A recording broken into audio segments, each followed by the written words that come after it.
ఒకే ఒక్క లెటర్ తెలంగాణ రాజకీయాలను ఒక్కసారిగా హీటెక్కించింది. డియర్ డాడీ అంటూ కేసీఆర్ కు కవిత రాసిన లేఖ బీఆర్ఎస్ లో దుమారం రేపుతోంది. వరంగల్ సభపై ఫీడ్బ్యాక్ పేరుతో పాజిటివ్ నెగటివ్స్ ను ప్రస్తావించారామె. కొన్ని రోజుల క్రితమే లేఖ రాయగా తాజాగా బయటకొచ్చింది. దాంతో బీఆర్ఎస్ లో ఏదో జరుగుతోందన్న చర్చ మొదలైంది.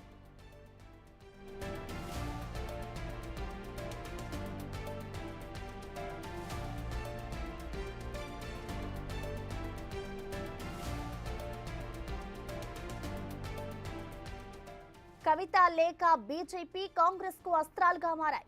బీఆర్ఎస్ పై విమర్శలు ఎక్కువ పెడుతున్నారు నేతలు.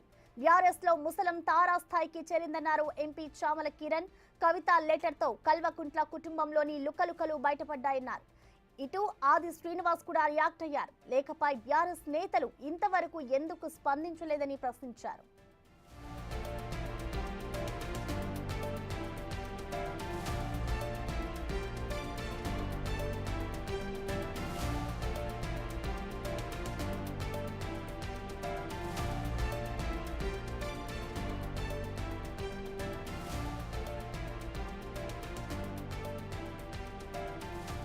బీజేపీ ఎమ్మెల్యే ఏలేటి మహేశ్వర్ రెడ్డి కూడా స్పందించారు. బీఆర్ఎస్ 4 స్తంభాల ఆటలో కవిత బలైందన్నారు ఆయన. తండ్రికి రాసిన లేఖలో కవిత ఆవేదన కనిపిస్తుందని అన్నారు. వారసుడిగా కేటీఆర్ నే చేస్తున్నారనే ఆవేదన కవితలో కనిపిస్తోందన్నారు.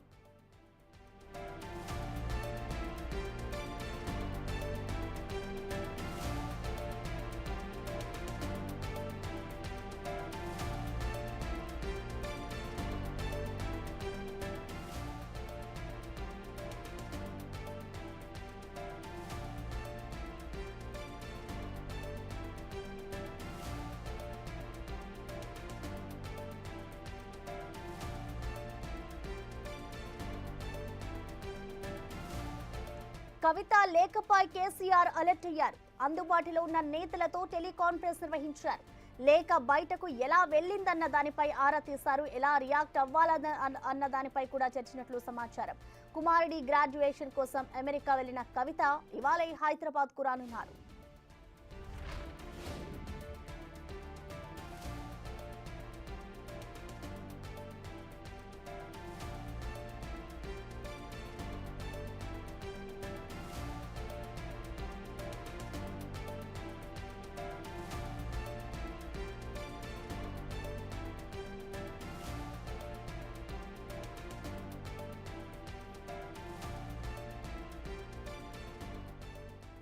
దీనిపై పూర్తి అప్డేట్స్ ని మా ఇన్పుటేటర్ పవన్ లైవ్ ద్వారా అందిస్తారు. పవన్, మనం చూస్తున్నాం నిన్ననే ఏదైతే కవిత వాళ్ళ తండ్రికి లేఖ రాస్తుందో ఆ లేఖ విడుదలైన అనంతరం కూడా ఇటు రాజకీయం అంతా కూడా కవిత లెటర్ పైన నడుస్తోంది.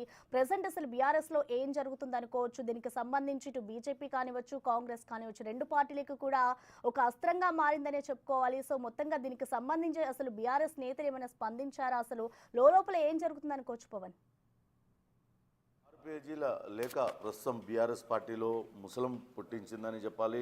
చాలా పెద్ద ఎత్తున దీనిపైన చర్చ జరుగుతుంది. కవిత లాంటి నాయకురాలు ఏకంగా పార్టీ అధ్యక్షుడిని ఉద్దేశించి పార్టీలో జరుగుతున్న అంతర్గత పరిణామాలను ప్రస్తావిస్తూ లేఖ రాయడం చర్చనీయాంశంగా మారింది. నిన్న ఈ లేఖ అసలు బిగ్ టీవీ చేతికి ఎలా వచ్చింది అంటూ పెద్ద ఎత్తున చర్చ జరిగింది. నిన్న సాయంత్రం అటు కేసీఆర్ అత్యవసర సమావేశాన్ని ఏర్పాటు చేశారు. అందుబాటులో ఉన్న నేతలతో టెలికాన్ఫరెన్స్లో మాట్లాడారు. లేఖ బహిర్గతం అవడంతో పాటు కవిత ప్రస్తావించిన అంశాలపైన నిజంగానే ఒకవేళ బయటికి వెళ్ళి ప్రజలతో మాట్లాడాల్సి వస్తే ఏం మాట్లాడాలి అనే అంశంపైన కూడా ఆయన అందుబాటులో ఉన్న నేతలతో సుదీర్ఘంగా చర్చించినట్లుగా సమాచారం. దీనిపైన రకరకాల వ్యాఖ్యానాలు ఇతర పార్టీలన్నీ కూడా చేస్తున్నాయి. చాలా కాలంగా అటు కవిత సొంత పార్టీ పెడుతుందని ఊహాగానాలు కూడా పెద్ద ఎత్తున కొనసాగుతున్నాయి. దానిపైన కవిత కూడా స్పందించారు. తనపైన అసత్య ప్రచారాలు చేస్తున్న సొంత పార్టీ నేతలు ఎవరు కూడా దానిపైన స్పందించడం లేదు. దానికి తీవ్రంగా మనస్తాపానికి గురయ్యానంటూ ఆమె ఇటీవల చిట్చాట్లో కూడా మాట్లాడింది. ప్రస్తుతం ఈ లేఖ విషయం పైన మనతో మాట్లాడడానికి మాజీ ఎమ్మెల్సీ ఆర్ఎల్డీ నేత కపిల్ భాయ్ దిలీప్ కుమార్ లైవ్లో అందుబాటులో ఉన్నారు. ఆయన అడిగి మరిన్ని వివరాలు తెలుసుకునే ప్రయత్నం చేద్దాం. నమస్తే దిలీప్ కుమార్ గారు.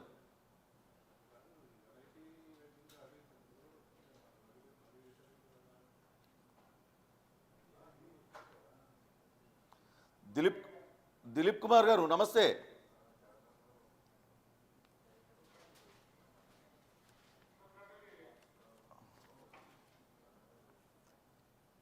అయితే ప్రస్తుతం ఈ లేఖ మాత్రం తీవ్ర సంచలనంగా మారింది. ఇందులో ప్రస్తావించిన అంశాలపైన ఏ రకంగా ముందుకెళ్లాలనే చర్చ పార్టీలో జరుగుతుంది. వాస్తవానికి చాలా రోజులుగా అటు కవిత రాజకీయంగా ముందుకు వెళ్ళడం పైన అభ్యంతరం వ్యక్తం చేస్తున్నారు. కేటీఆర్ ఆయన కొంతవరకు కవితను తగ్గి ఉండాల్సిందిగా కోరుతున్నారు. కానీ కవిత మాత్రం తన రాజకీయ ప్రయాణాన్ని కొనసాగిస్తున్నారు. ఆమె ఇంకా అగ్రెసివ్గా యాక్టివ్గా రాజకీయాలలో పాల్గొనాలని అనుకుంటున్నారు.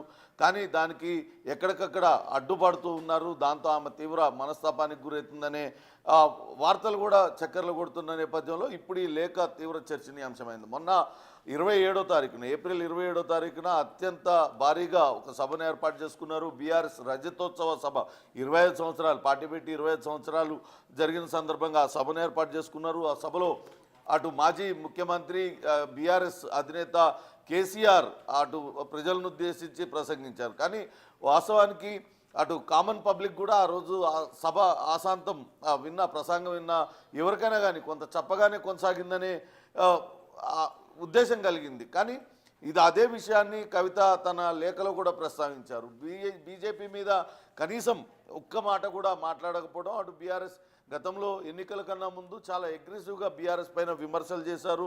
ఖచ్చితంగా అటు రాబోయే రోజుల్లో బీజేపీ మీద తీవ్ర విమర్శలు చేశారు. రాబోయే రోజుల్లో బీజేపీ పార్టీకి ఆల్టర్నేటివ్ బీఆర్ఎస్ఏ, తాను ప్రధాని ఎందుకు కాకూడదు అనే స్థాయిలో అటు బీఆర్ఎస్ అధినేత కేసీఆర్ మాట్లాడారు. కానీ కవిత అరెస్టు తర్వాత ఎక్కడా కూడా ఆయన అటు బీజేపీని కానీ కవిత అరెస్టు పైన కానీ స్పందించలేదు. దాదాపు 3 నెలల పాటు కవిత జైల్లో ఉన్నా కానీ ఆయన ఎక్కడ కూడా కవిత అరెస్టు పైన స్పందించలేదు. కేవలం ఒక్కసారి మాత్రం అటు రాజకీయాలకు తన కుమార్తెను బలిపెట్టారు, లేకుంటే రాజకీయ కారణాలతో తన కుమార్తెను అరెస్ట్ చేశారని ఒక కామెంట్ పాస్ చేసి ఊరుకున్నారు. ఆ తర్వాత కవిత జైలు నుంచి విడుదలైన తర్వాత తండ్రిని కలవడం, అక్కడ జరిగిన పరిణామాలన్నింటినీ వివరించడం, ఆ తర్వాత కూడా ఎప్పుడు ఆయన పెద్దగా బీజేపీని విమర్శించలేదు. ఇవన్నీ కూడా రకరకాల ఊహాగానాలకు తెరదీశాయి. ఖచ్చితంగా భవిష్యత్తులో ఆ బీఆర్ఎస్ బీజేపీ కలిసి పనిచేస్తాయనే ఊహాగానాలు అటు మామూలు బీఆర్ఎస్ కార్యకర్తల్లో కూడా వచ్చాయి. ఇటీవల ఎంపీ ఎన్నికల్లో కూడా అటు బీజేపీకి గణనీయంగా ఓటింగ్ శాతం పెరిగింది.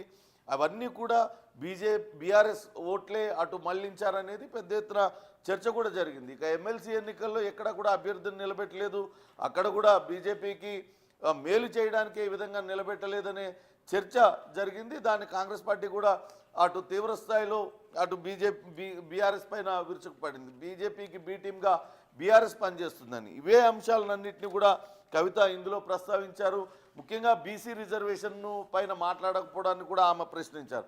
వాస్తవానికి అటు దేశంలో కులగణన ప్రారంభించింది తెలంగాణ రాష్ట్రం ఒక్కటే. తెలంగాణలోనే కులగణనను చాలా ప్రతిష్టాత్మకంగా తీసుకున్నారు, కులగణన చేశారు.